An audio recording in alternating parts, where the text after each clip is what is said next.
Hello ළමයි කොහොමද ඉතින්? ඔන්න මම අදත් අලුත් වීඩියෝ එකක් අරගෙන ඔයාලා ළඟට ආවා. කොච්චර වැඩ තිබ්බත් මම ඔයාලට වීඩියෝ එකක් ගන්න අමතක කරේ නෑ.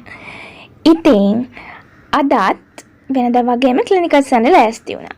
මේ තියෙන්නේ අපි නම ගහලා තියෙන ටැග් එක. ඒක ගහගෙන තමයි අපි යන්න ඕනේ ක්ලිනිකල්ස් යනකොට. ක්ලිනිකල්ස් යන බෑග් එක හදා ගන්නවා. ඊට පස්සේ මම ලෑස්ති වුණාට පස්සේ හැමදාම එකම බඩි සෙට් එක තමයි ගෙනියන්න තියෙන්නේ.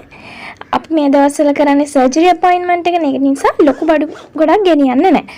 සාමාන්‍ය මෙඩිසින් අපොයින්ට්මන්ට් එක කරනකොට තමයි ගොඩක් බඩු ගෙනියන්න තියෙන්නේ. මොකද එක්සැමිනේෂන් කිට් එකක් තියෙනවා.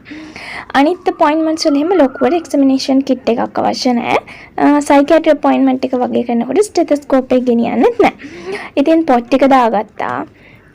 ඊට පස්සේ මෙහෙම මම පැන්සල් පෙට්ටියක් හදාගත්තා. ඇත්තටම මම මේ ගෙනිච්චට පැන්සල් පෙට්ටිය නම් ඕන වෙන්නේ නැහැ. උනට මම ඉතින් හැමදාම ගෙනියනවා. මටත් තේරෙන්නේ නැහැ මම ගෙනියන්නේ කියලා. ටැබ් එකක් දාගත්තා. ඊට පස්සේ තියෙන්නේ වතුර බෝතලේට වතුර පුරව ගන්න. ඒකත් පුරව ගන්නවා නේ. මේ පර්ස් එක මම පොඩි පර්ස් එකක් තමයි ගෙනියන්නේ. මොකද මේ අර සාක්කුවට හරියන්නේ පොඩි පර්ස් එකක්. වතුර දා ගන්න ඕන. ඊට පස්සේ සැනිටයිසර් එක ගත්තා. සැනිටයිසර් එක මම හැමදාම ගෙනියන්නේ නැහැ. සමහර දවසට ගෙනියනවා. මට අතර මමතක වෙනවා. හරි. ඊට පස්සේ බෑග් එක හදාගත්තා. ඊට පස්සේ තියෙන්නේ පයින් යන්න තමයි. මේ දවස්වල LRH හොස්පිටල් එකට යන්නේ කිලෝමීටරයක් විතර දුර තියෙනවා. ගොඩක් දවසට පයින් යන්නේ. සමහර දවස්වල ට්‍රිවිල් එකකට යනවා. කමල් හිතනම තමයි ට්‍රිවිල් එක යන්නේ. ඉතින් පීඩියාට්‍රික් සර්ජරි තමයි තිබුණේ. අපේ සර්ජරි තියටර් එකට ගිහිල්ලා සර්ජරි බැලුවා. අපිට ඒ ගැන ඉගෙන ගන්න තියෙන අපි සර්ජරි කරන සර්ජරි වලට අදාළ හිස්ටරි අරගෙන තමයි යන්න ඕන. ඊට පස්සේ ඒ දවසේ එහෙම ඉවර වුණා. ඊට පස්සේ මම ෆැකල්ටි එකට පැත්තට ගියා. ඉතින් මේ ඈත පේන ෆැකල්ටි එක LRH හොස්පිටල් එකට අපේ ෆැකල්ටි එක පේනවා ඈතින්. UCFM ටවර් එක තමයි පේන්නේ. අර පේන UCFM කියලා ඒ තමයි ෆැකල්ටි එක. ඉතින් මම තව චුට්ටයි කිය මෙහෙම යනවා. ඉතින් ටවර් එක දිහා බලබල නෑ. එච්චර දුර නෑ. අතරම මීටර 200 300ක් වගේ තියෙන LRH එකේ ඉඳලා හැම ළඟයි කියන්න දෙයක් නැහැ. අතේ ළඟ තියෙන්නේ චුට්ටක් ඇවිත් ගමන් ෆැකල්ටි එක. මේ තියෙන්නේ ටවර් එක. ඉතින් පයින් ඇවිදගෙන යන දුර මං කියවගේ මීටර 200ක් 300ක් වගේ තමයි තියෙන්නේ. අඩි 2-3ක් ගිය ගමන් ෆැකල්ටි එක LRH හොස්පිටල් එකේ ඉඳලා. ඊට පස්සේ මම ෆැකල්ටි එකට ගිහින් පොඩක් රෙස්ට් කරන්න හිතාගෙන තමයි ගියේ. මොකද පාඩම් කරන්නත් තියෙනවා. මේ තව පොඩි වැඩ වගේකුත් තියෙනවා. ඒක නිසා මම හිතුවා අද හොස්ටල් එකේ පාඩම් කරන්න නැතුව ෆැකල්ටි එකේ පොඩ්ඩක් පාඩම් කරන්න. ඒක නිසා තමයි ෆැකල්ටි එකට යන්නේ. මේ දකුණු පැත්තෙන් තියෙන්නේ ඇනටොමි.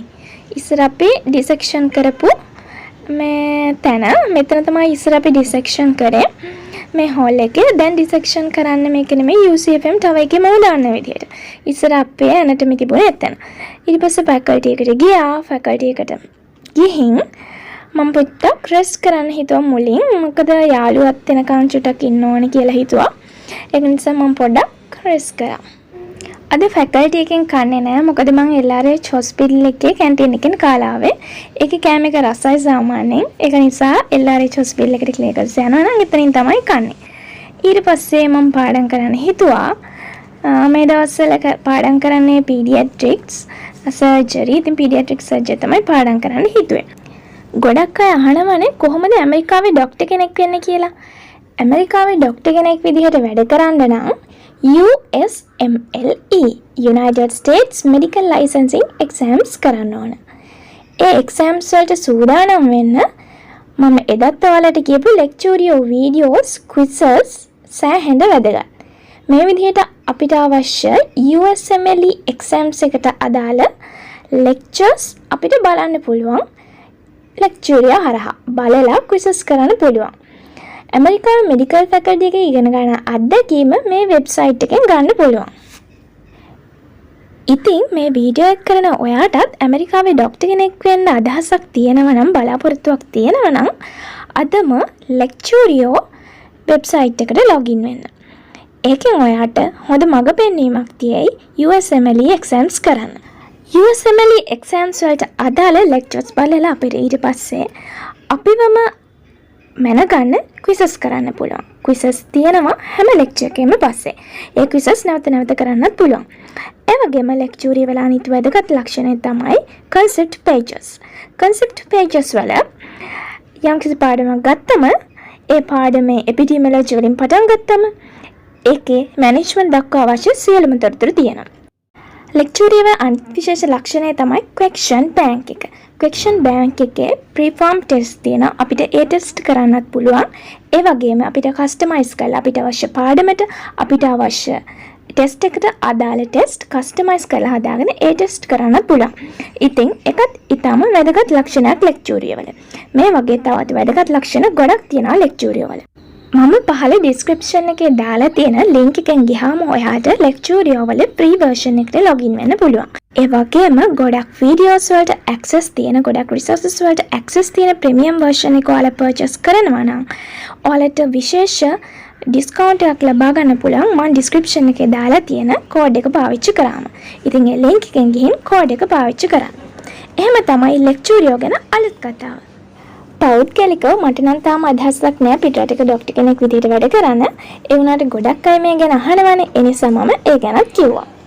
ඉතින් ඊට පස්සේ එදා මම 4 විතර වෙනකම් faculty එකේ පාඩම් කරා.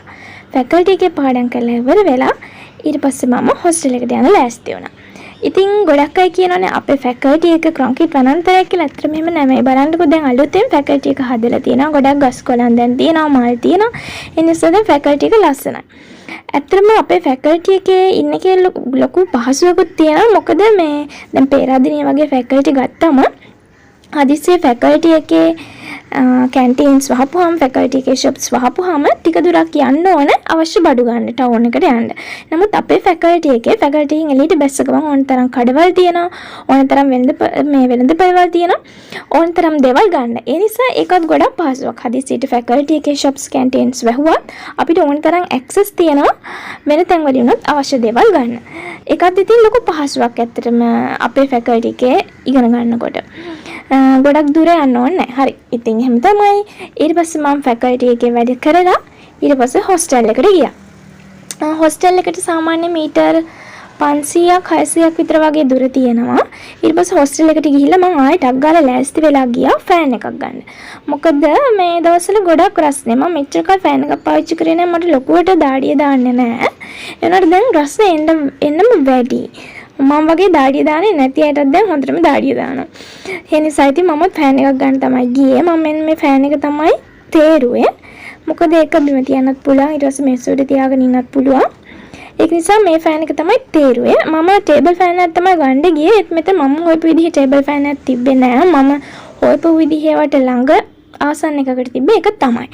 ඊට පස්සේ එක කියලා හොස්ටල් එකෙන් තියලා ඊට පස්සේ මට බඩගින්න ආවා. ඊට පස්සේ මම කන්න ගියා. ඒ පස්සේ ඒවා කාලි වුණාම මට අයිස්ක්‍රීම් උත් කන්න හිතුණා. අතරම බඩ පිරලා තිබ්බේ. ඒ වුණාට අයිස්ක්‍රීම් වලට මම ගොඩක් ආසයි. ඉතින් ඒකින්ද අයිස්ක්‍රීම් එකකුත් කෑවා. ඉස්සරණ යාළුවෝ මමයි දෙන්නම එකට තමයි මේ වගේ අමතර වැඩවලට එනකොට එන්නේ. ඉතින් දැන් එහෙම නෑ. මොකද යාළුවාට වෙනම ක්ලිනිකල් අපොයින්ට්මන්ට් එකක්, මට වෙනම ක්ලිනිකල් අපොයින්ට්මන්ට් එකක්. ඒක හින්දා අපි එකට හම් වෙන්නේ නෑ.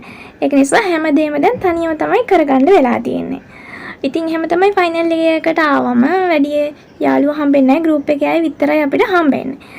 ඉතින් ඊට පස්සේ මට නිකන් ඇඟේ සීනි මට්ටම වැඩි වෙනවා වගේ දැනුණා. මොකද මම සීනි පැණි රස කෑම විතරයි කෑවේ. ඊට පස්සේ මම අර ඇඟේ සීනි මට්ටම වැඩි වුණ එක බැලන්ස් කරන්න කියලා හිතාගෙන මම මෙහෙම චිකන් දාලා තියෙන එකකුත් කෑවා. ඇත්තටම බඩ ගොඩක් පිරීලා තිබ්බේ. මම මේක කෑවේ අර මට සීනි දේවල්ම කවුව අමාරුව නැති කරගන්න. ඇත්තටම මට නිකන් අමුතු අමාරුවක් දැනුණා සීනිම ගොඩක් කෑවට පස්සේ. ඒක නිසා මම මේකත් කෑවා. මේක මට කන්න පටන් ගත්තට ගොඩක් කන්න බැරි වුණා. මොකද බඩ පිරිලා නේ. ඒක චුට්ටක් කාලා ඊට පස්සේ මම හොස්ටල් එකට ගියා.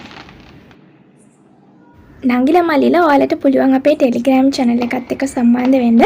Telegram channel එකේ link එක මේ channel එකේ about කියන section එකේ දාලා තියෙනවා. ඒ වගේම මගේ Instagram මාව follow කරන්න පුළුවන්. Instagram එකේ link එකත් channel එකේ about section එකේ තියෙනවා. ඉතින් Telegram channel එකත් එක්ක join වෙන්න. ඒ වගේම Instagram follow කරන්න. ඔයාලට ඕන ප්‍රශ්න Instagram වලින් අහන්න පුළුවන්. ඒ වගේම Facebook link එකත් about section එකේ තියෙනවා. Facebook එකෙන් අහන්නත් පුළුවන්. ඉතින් එහෙම තමයි අද දවස ගත වුණේ. ඊට පස්සේ මේ අද දවසේ මට පාඩම් කරන්න ඇත්තටම ආයේ හිතුනේ නෑ. මට ටිකක් මහන්සි වැඩි වගේ හිතුණා. අද එහාට මෙහාට ගියා වැඩි. ඊට පස්සේ අද දවසේ හැමම ඉවර කරලා ඊළඟ දවසේ තියෙන වැඩ ෂෙඩියුල් කරලා මම නිදාගත්තා. ඉතින් එහෙම තමයි අද දවස ගත වුණේ. අමතක නොකර වීඩියෝ එක ලයික් කරන්න. ඒ වගේම අනිවාර්යෙන් කමෙන්ට් එකක් දාන්න. ඔයාලගේ කමෙන්ට්ස් වලට මම ගොඩක් ආසයි.